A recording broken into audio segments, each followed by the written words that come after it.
Fala galera, beleza? Dando continuidade no assunto aqui da matéria de balanço material e energético, nós já abordamos alguns conceitos iniciais, fizemos algum exercício, né, para poder pôr em prática os conceitos que foram apresentados. E agora, para essa aula, eu preciso introduzir alguns conceitos importantes que são usados durante a descrição de algum processamento, de algum processo industrial. Por quê? Porque quando você for lá para poder fazer uma prova, uma prova de aprovação da disciplina, ou quando for fazer algum concurso, qualquer coisa, estes termos, né, esses termos técnicos, eles são apresentados. Então, se você não saber o que ele significa ou não entender o que ele quer dizer, você vai boiar na questão. Você pode ser um cara que domina bem as operações matemáticas, os cálculos e a análise, mas se você não entende esses termos técnicos, você não vai entender em profundidade o que está acontecendo naquela situação, né? Então, é muito importante se entender esses conceitos para poder resolver qualquer problema de balanço material no dia a dia profissional, ou seja, na resolução de um problema, beleza? Então vamos lá. Vamos introduzir a classificação dos sistemas físicos, né? Vou colocar assim, classificação dos sistemas físicos. Muito bem. Então o que acontece? Os sistemas físicos, eles podem se classificar em aberto, fechado e isolado. Isso daqui são conceitos que provavelmente alguns de vocês já devem ter visto na disciplina de termodinâmica, né? Então o que acontece? O sistema aberto, ele faz trocas com o seu meio externo, tanto de material quanto de energia. Então, ele troca material e energética. Ou seja, quando se tem um sistema aberto, pode haver a troca material e energética entre essa região onde se encontra o seu sistema em estudo e o meio externo, né? Os arredores, a vizinhança do seu sistema. Um sistema fechado, como ele está dentro de um invólucro fechado, né? Então o que acontece? Ele só permite troca térmica.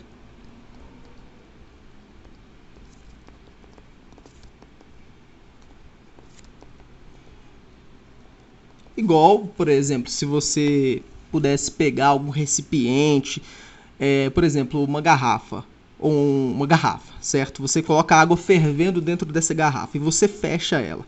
A partir desse momento que você fechou, ela vai se tornar um sistema fechado. Então o que acontece? O líquido, a água que você colocou dentro dela, ela não vai conseguir sair para o meio externo, né? Então o que acontece? Só vai poder haver a fuga de calor, né? A única coisa que vai conseguir permear a parede, né, do invólucro do material é o calor. Não vai conseguir haver troca de material. E aí você vai falar assim, mas quando eu coloco alguma coisa fervendo dentro de um recipiente, aquelas gotículas de água que se formam na periferia, né, desse recipiente que está muito aquecido, nada mais é do que a condensação, né, da água presente na umidade do ar. Então, isso é uma coisa diferente, cuidado para não confundir. Vai olhar lá pro recipiente quando ele está com água fervendo dentro e vai falar assim, quando olhar lá aquelas gotículas de água se formando do lado de fora, vai falar assim, tá tendo fuga, né, de material. Mas não, esse material ele está se condensando pela parte externa do recipiente que você fechou, beleza? E no sistema isolado, não há troca, nem material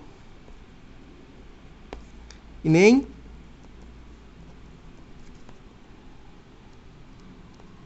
troca energética.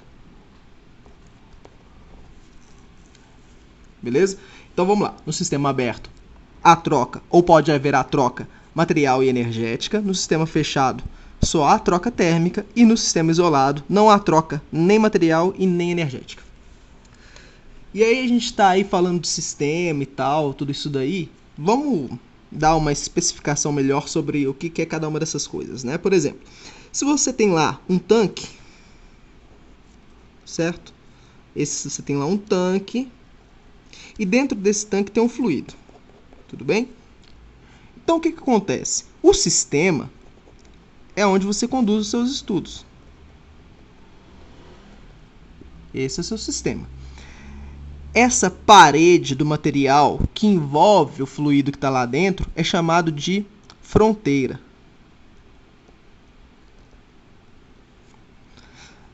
Tudo que encontra ao redor desse seu recipiente que contém o fluido é chamado de vizinhança.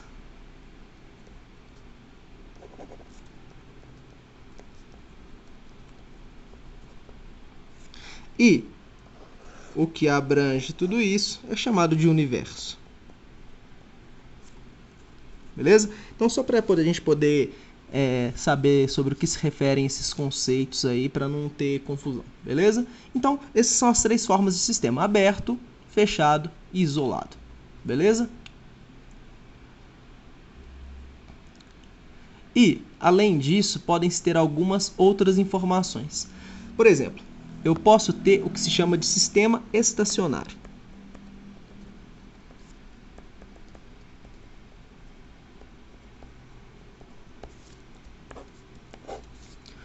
Quando que eu tenho um sistema estacionário? É quando não tem acúmulo dentro do meu processo. Por exemplo, imagina a situação onde eu tenho aqui um tanque, certo?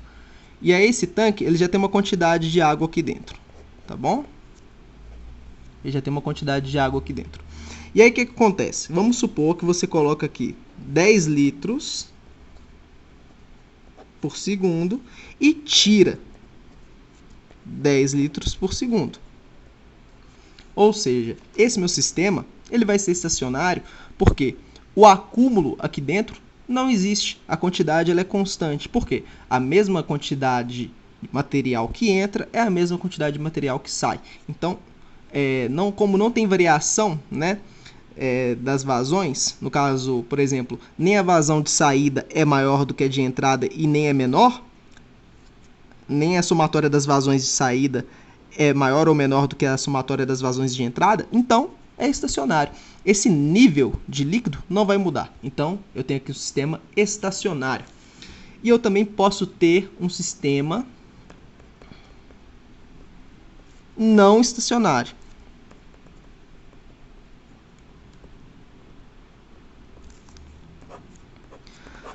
O sistema não estacionário já é meio intuitivo. O que vai acontecer, né? Por exemplo, vou representar a mesma situação aqui, só que com uma diferençazinha básica. Imagina que você tem lá um recipiente, né? Esse símbolozinho aqui geralmente é feito em tanques para poder demonstrar que esse desenho meu que eu fiz aqui, ele se refere a um líquido. Então imagina que entra 10 litros e sai 8 litros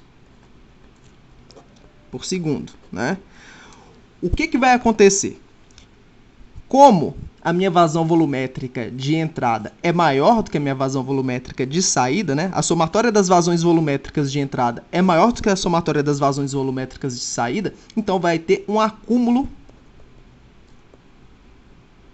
neste caso, positivo. Por que vai ser um acúmulo positivo? Porque o volume aqui dentro desse sistema ele vai começar a subir, porque a cada segundo entra 2 litros a mais. Porque se sai só 8 e entra 10, a cada segundo vai tendo um acúmulo de 2 litros. Beleza? Só que uma coisa que é muito importante, também pode existir o acúmulo negativo. Eu sei que é meio estranho de se pensar em acúmulo negativo, né? Porque quando acumula alguma coisa, a gente sempre pensa em alguma coisa substancial que está aumentando, né? Que está sendo acrescentada, que está sendo somada, né? Então, o que acontece? Se eu tenho uma situação aqui parecida, e aqui entra, por exemplo, 6 litros por segundo e sai 8 litros por segundo, o que vai acontecer? Se a somatória das vazões de entrada é menor do que a somatória das vazões de saída, nesse caso aqui, como entram 2 litros e saem 8 litros, significa que a cada segundo o meu sistema reduz o seu volume em 2 litros. Ou seja, o acúmulo o acúmulo nesse caso é negativo. Tudo bem? Bom, eu agradeço muito pela atenção de todos vocês. Se você gostou desse vídeo, se te ajudou de alguma forma, marca aí no gostei, se puder compartilhar nas suas redes sociais para poder favorecer o trabalho aqui, eu agradeço bastante. E se quiser receber notificação de novos vídeos, é só se inscrever aí no canal, beleza? A gente se vê na próxima aula, um forte abraço para vocês e bons estudos. Até mais. Valeu!